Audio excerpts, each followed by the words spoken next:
이야, 물고기 진짜 많은데 이거 투망치면 이거 매운탕 거리가. 이곳은 푸카오쿠아이 국립공원에 있는 왕루왕 계곡입니다. 계곡이라고 하기는 좀 그렇긴 한데요, 우기가 시작된 지 아직 한 달이 채 되지 않아서 물 수량이 많지는 않습니다만, 산책 겸 해서 한번 나와봤습니다. 그리고 한국처럼 막 물이 깨끗하게 흘러가고 그런 거는 좀 드물긴 합니다. 하지만 뭐 날 것 그대로의 자연을 느끼기에는 괜찮은 것 같습니다. 아마 우리 구독자님들의 학창시절만 해도 해외라는 단어는 꿈의 단어였을 겁니다. 교과서 중에 사회과 부도를 참 좋아했었는데요, 세계지도와 그 나라의 사진들이 담겨 있어서 그저 보는 것만으로도 그 나라에 가 있는 상상을 만들어줬으니까요. 그리고 이원복 작가의 먼 나라 이웃나라 역시 저에게 세계를 꿈꿔보는 계기를 만들어주기도 했으니까요. 그런데 요즘은 우리나라의 경제력이 세계적인 수준으로 올라오면서 직접 그 나라를 가보는 것도 과거에 비해서 손쉬워졌고, 또 TV, 유튜브 등의 각종 매체 등 너무나도 생동감 있게 생생하게 간접 체험도 할 수 있죠. 지금처럼요 대단한 경치는 아니지만 너무나도 좋아진 세상에서 여러분들의 눈은 높아지셨고, 아직 가보지 않은 나라라도 여러 매체를 통해서 접하셨기에 실제 방문 시에는 생각보다 감흥이 떨어지는 경우도 종종 발생되고요. 아이고 힘들어. 각종 다큐 및 여행 채널 같은 곳에서도 드론을 사용해 가지고 하늘에서 본 광경을 입체적으로 잘 전달하다 보니 와, 가보면 대박이겠는데? 라는 이런 생각을 누구나 하게 되죠.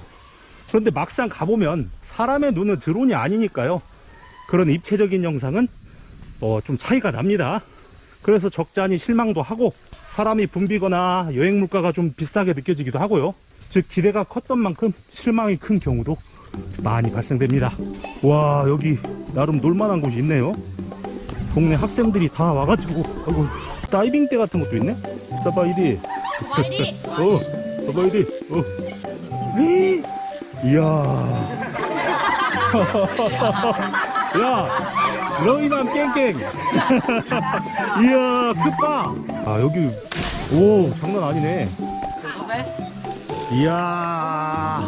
야. 이 동네 꼬마들은 다 모여가지고 이렇게 다이빙도 하고, 여학생들도 오고, 학교 같은 반 친구들이 아닌가. 자연이 그렇게 깨끗하다 이런 느낌은 없는데 진짜 자연스럽다는 그런 느낌이 납니다. 줄을 또 일일이 끌고 와야 되는구나. 완전 수동 시스템. 오래간만에 찾은 신만호 마을입니다.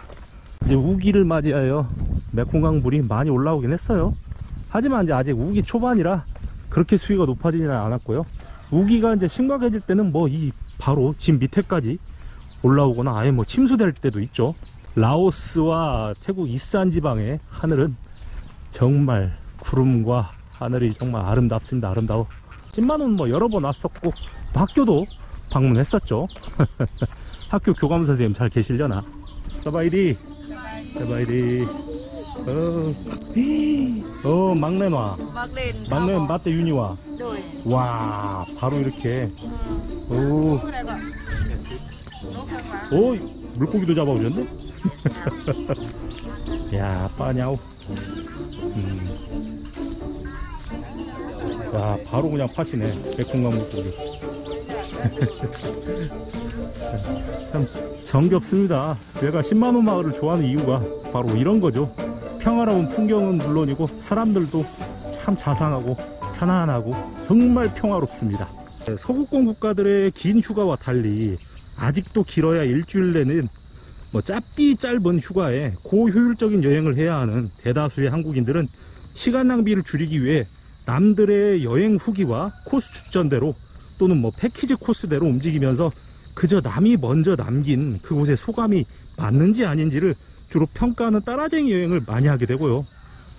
같은 것을 보더라도 그날의 날씨, 개인의 기분, 심지어 배고픔과 컨디션, 다른 여행객의 유무 등 너무나도 많은 변수가 있을 수는 있는데 말이죠. 라오스 여행에서도 다른 사람들의 정보와 소감, 평가를 너무 참고하여 맛집, 여행 코스까지 그대로 하는 경우도 자주 보입니다. 또 여행을 마치 일처럼 성공적이고 고효율을 내야 하는 것으로 생각하시는 분들은 관광대국인 태국, 베트남과 모든 것을 비교하면서 여행을 쇼핑처럼 깐깐하게 라오스를 평가하시는 분들도 계시고요. 한국인에게 라오스 여행은 2014년 꽃보다 청춘 이후 자유여행과 패키지 여행이 쭉 늘어나면서 동남아의 핫플레이스로 떠오르기도 했었는데요. 호시국 이후 하향세인 라오스 여행은 최근 여행의 트렌드가 일본과 중국, 베트남 등으로 옮겨졌고, 이에 따른 LCC 비행기들의 직항 운행 감소, 라오스 인플레이션 등이 겹치면서 최근 한국인들의 라오스 여행은 줄어드는 모습이죠. 라오스 여행과 여행업에 대해서 걱정하시는 분들이 많으신데요. 여행 쪽에서 흔한 말로 서양인들이 발견하면 일본인들이 여행 와서 시스템을 만들고, 한국인이 들어와서 물가를 올리고, 그 뒤로 중국인이 들어오면 그 여행지는 다른 나라 사람들은 잘 오지 않는 곳으로 변한다는 말이 있는데요. 그래서 라오스를 걱정하시는 분들이 많으시죠. 하지만 태국, 베트남 같은 관광 대국은 다양한 국적의 여행객들이 또 그 나라의 유행에 맞춰 방문국 순위는 바뀌더라도 꾸준히 방문을 하고 있으니까요. 라오스가 방비행 루앙프라방만이 아닌 잠재력이 많은 미개발 지역들을 좀 더 잘 관리한다면 라오스 여행업은 충분히 발전 가능성이 앞으로도 있어 보이기는 합니다. 각국의 여행 고수분들은 북부의 풍살리, 중부의 칸무안, 남부의 짬바삭 등의 순수한 자연을 여행하며 극찬을 아끼지 않으시니까요. 하지만 대부분의 한국인들은 역시나 관광대국을 여행하시는 것이 여전히 더 적합하실 겁니다. 관광지에 엘리베이터, 케이블카까지 설치하여 여행객들의 시간을 단축해주고 편리하게 접근할 수 있도록 하는 여행 대국들은 한국인이 추구하는 고효율적인 부분에서 잘 맞기도 하고요. 그래서 그나마 개발되어진 방비행 루앙프라방만 다니면서 라오스는 옆 나라보다 참 볼 게 없어 라는 말도 여행객 입장에서는 아주 당연하죠. 쏙디르 빨간드. 뜬금없지만 시와 소설을 도대체 왜 읽는가, 그 시간에 IT나 경제, 시사에 대한 책을 읽는 게 더 좋은 거 아닌가 하시는 분들도 계시고요. 저도 그렇게 생각합니다. 효율만을 생각한다면 지식 축적과 트렌드를 쫓기 위해 정보 서적만 읽는 게 좋다고 생각되지만, 내 자신이 아닌 남의 생활과 생각 그리고 공감에서 오는 문학적 감동은 마음의 양식이 되어주기에 소설과 시, 영화 같은 것은 우리 곁에 영원히 남아있는 거고요. 굳이 비교를 하자면 경제, 시사, 정보 등의 책은 이미 개발되어진 효율적인 관광지에 비유하고, 라오스는 시와 소설, 추억 등의 감성적인 부분에 조금은 더 가깝지 않나 라고 생각합니다.